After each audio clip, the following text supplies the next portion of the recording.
Hi hello, मैं हूँ एक senior assistant loco pilot Indian railway में और आज की वीडियो बेसिकली होगी ग्रुप डी से रिलेटेड कि आप लोग कम समय में ग्रुप डी का एग्जाम्स कैसे क्रैक कर ग्रुप डी की एग्जाम्स अभी नहीं हुई है और सामने है, तो आप लोग कैसे कम समय में एक स्मार्ट स्ट्रेटेजी और कुछ ही किताबों को फॉलो करके ग्रुप डी के एग्जाम्स को अच्छे से मतलब कि दे सकते हो और एग्ज़ाम में सिलेक्शन ले सकते हो, क्रैक कर सकते हो। मानते हैं कि वैकेंसीज़ थोड़ी कम है, इन सब के बावजूद भी अगर आप एक प्रॉपर स्ट्रैटेजी और स्मार्ट स्ट्रैटेजी और हार्ड वर्क करोगे, तो एग्ज़ाम्स हो जाती है और नौकरी मिल जाती है।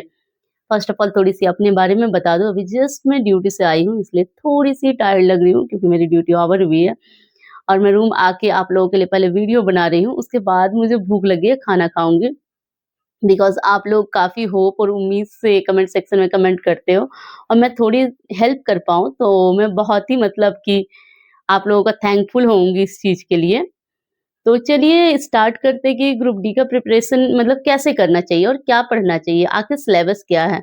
तो मतलब कितने 4 सब्जेक्ट आपको पढ़ने हैं, मैथ्स पढ़ने हैं, रीज़निंग पढ़ने हैं और जीके पढ़ने हैं और जीएस पढ़ने हैं। तो सिंपल सी बात है, जीएस में क्या पढ़ना है? एक एनसीईआरटी की किताबें पढ़ लो, पीवाईक्यू बना लो।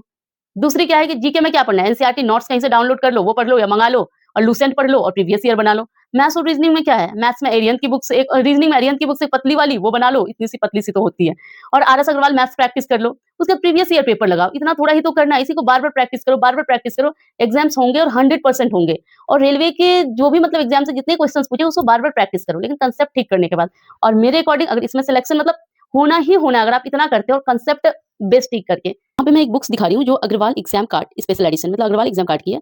ये रेलवे ऑल एग्जाम्स के लिए है। ये PYQ basically previous year questions paper है। देख सकते हैं यहाँ पे RRB NTPC, CBT 1 and 2, RRB group D, CBT 1, RRB JEE, CBT 1, RRB technician, LP and technician, CBT 1 and 2। मतलब इसमें इन सारे एग्जाम्स के क्वेश्चंस हैं जो रेलवे में पूछे गए हैं। और इसका जो अगर क्वेश्चंस बैंक के अंदर जाओगे सारे सब्जेक्ट के लिए तो इसे चैप्टर वाइज, टॉपिक वाइज और एग्जाम वाइज कैटेगरी में डिवाइड किया हुआ है। जो हम स्टूडेंट के लिए मतलब बहुत ही अच्छी बात है मतलब। तो यहाँ पे अंदर मैं दिखाती हूँ उस बुक्स की। आप यहाँ पे देख सकते हैं कि यहाँ पे जो बुक्स में दिया हुआ है सबसे ज़्यादा मुझे ये वाली चीज़ें अच्छी लग रही है। विषय सूची देखिए यहाँ पे जो है कि प्राचीन भारत का इतिहास, एंशिएंट हिस्ट्री, फिर मध्यकालीन भारत का इतिहास, ऐसे करके मतलब कि हिस्ट्री में देखिए पार्ट वाइज डिवाइड किया। उसके बाद जो चैप्टर वाइज डिवाइड कर दिया है, सिंधु घाटी सभ्यता, फिर वैदिक सभ्यता, फिर 6ठी शताब्दी के धार्मिक आंदोलन, ऐसे मतलब सारे के डिवाइड कर दिए गए चैप्टर वाइज। और फिर उसमें भी देखिए कि सारे एग्जाम्स अलग अलग डिवाइड कर दिए। एनटीपीसी में कौन सा क्वेश्चन पूछा गया, एलपी में कौन सा, ग्रुप डी में कौन सा, एनटीपीसी में, एलपी में और किसमें कितने मार्क्स के पूछा। 6ठी शताब्दी पूर्व राजनीतिक दशा मतलब एकदम डिवाइड चैप्टर वाइज डिवाइड कर दिया गया। और यहाँ पे देखिए आरआरबी एनटीपीसी का ये सवाल है, आरआरबी एलपी का ये वाली है, ग्रुप डी ऐसे मतलब बहुत ही अच्छे वे से कैटेगराइज करके दिया हुआ है जो पढ़ने में आसानी होगी और अच्छा भी लगेगा, इंटरेस्टेड भी लगेगा। और यहाँ पे देखिए इसका जो व्याख्या है वो भी अच्छी तरह से दिया हुआ है। सिंधु सभ्यता के समय शिल्प निर्माण के लिए सीप नागेश्वर से मतलब जो भी क्वेश्चन है उसके एक्सप्लेनेशन भी बहुत अच्छा। तो फर्स्ट ऑफ ऑल डिस्कस कर लेते हैं जो ग्रुप डी का एग्जाम्स पैटर्न है वो क्या है। जब आप ग्रुप डी का एग्जाम पैटर्न्स देखोगे तो जो कुल प्रश्न आते हैं वो 100 आते हैं और टाइमिंग कितना है कि 90 मिनट्स मतलब 1 घंटे 30 मिनट्स और नेगेटिव कितना 1/3 नेगेटिव है। अब आप जब आप ये देख लेते हो ये आपको एनालिसिस करना है, मुझे रटने की जरूरत नहीं है, आपको याद रखने की जरूरत है।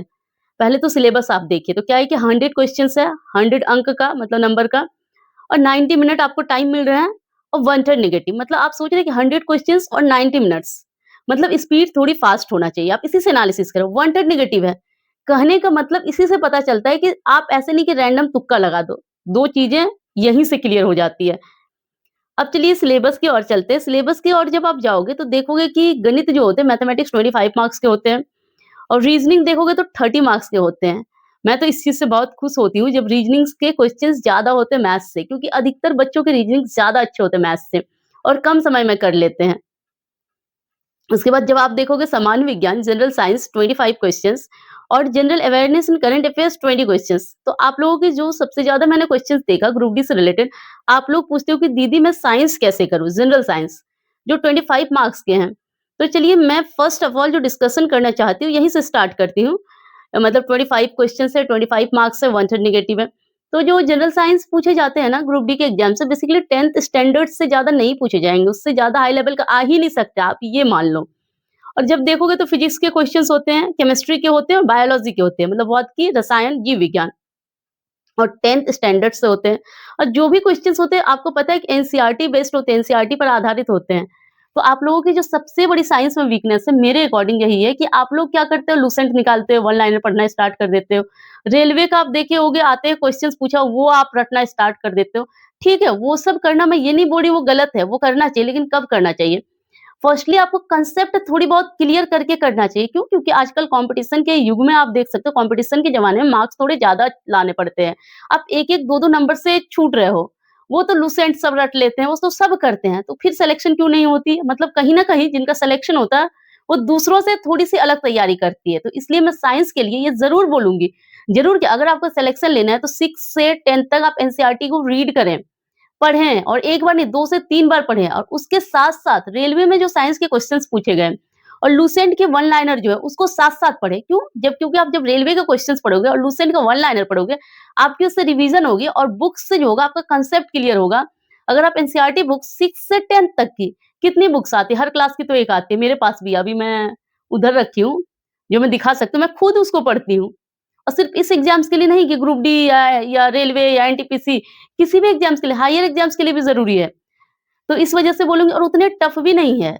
और अगर थोड़ी बहुत आपको टफ लग भी रही, तो उसके लिए आप यूट्यूब पे जा सकते हो, वीडियोज़ देख सकते हो जाके, उसी टॉपिक से जो वाली आपको टफ लग रही है। बेसिकली बच्चों को टफ अगर लगती है तो फिज़िक्स लगती है, थोड़ी बहुत बायोलॉजी के कोई चैप्टर। तो आप एनसीईआरटी पढ़ें, उसके साथ-साथ रेलवे के पीवाईक्यू लगाएँ और लूसेंट वन लाइनर पढ़ें। अगर इतना ही करते हो तो आपकी साइंस कंप्लीट है। उसके बाद कुछ भी नहीं करें, बार-बार उसी को प्रैक्टिस करें, रिवीज़न करें बस। उसके बाद जो बच्चों का जो क्वेश्चन्स है दूसरी जो है, आप दूसरी जाओगे, तो क्या है कि general awareness and current affairs मतलब सामान्य ज्ञान और जो करंट अफेयर्स है, उसके क्वेश्चन्स क्या होते हैं 20 क्वेश्चन्स होते हैं।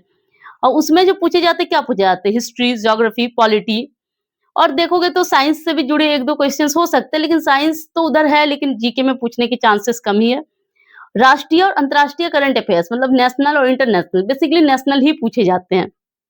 और कुछ महत्वपूर्ण दिवस, घटना और रेलवे से संबंधित छोटी बहुत मतलब जानकारी जो होती है ना, तो क्योंकि जब आप 20 क्वेश्चंस देखोगे ना, उससे 5 से 6 नंबर आपके करंट आ जाएँगे। तो करंट के लिए आप क्या करोगे, जो एक बुक्स आती है, यहाँ मैं कुछ एडवर्टाइज़ नहीं कर रही हूँ, क्योंकि आप 5-6 नंबर के लिए कितना पढ़ोगे? कोई मोटी-वोटी किताबें तो नहीं पढ़ोगे। एक स्पीडी की करंट अफेयर्स की आती है, आप वो देख सकते हो। वो ठीक है, वन लाइनर पढ़ने के लिए ठीक है, क्योंकि उसमें जो महत्वपूर्ण घटना है, आपका वो कवर हो जाएँगे और आप जो 5-6 नंबर भी अगर आते हैं क्वेश्चन्स, तो आप उसमें 2-3 नंबर भी स्कोर कर लेते हो तो बहुत है। क्योंकि करंट अफेयर्स बच्चे जनरली नहीं पढ़ते ग्रुप डी के लिए। अगर समय मिले तो वो पढ़िए और जो आप जीके बोले इतिहास जो है, संविधान मतलब कि पॉलिटी और हिस्ट्री और ज्योग्राफी, उसके लिए आप अगर एनसीईआरटी पढ़े तो वो ठीक है, अगर नहीं भी पढ़े हो तो आप इसके लिए कह सकते हैं एनसीईआरटी की नोट्स आती है, वो आप डाउनलोड कर सकते हो कहीं से, मतलब कहीं से भी। मतलब वो मोस्टली 100 पेजेज़ के आते हैं, उसके बुक्स भी मँगा सकते हैं एनसीईआरटी नोट्स बोल के। आप वो मँगाइए, उससे पढ़िए और लूसेंट प्रैक्टिस कीजिए और प्रीवियस ईयर कीजिए, उससे आपकी जीके हो जाएगी और इसी को बार-बार कीजिए, इतना ही कीजिए।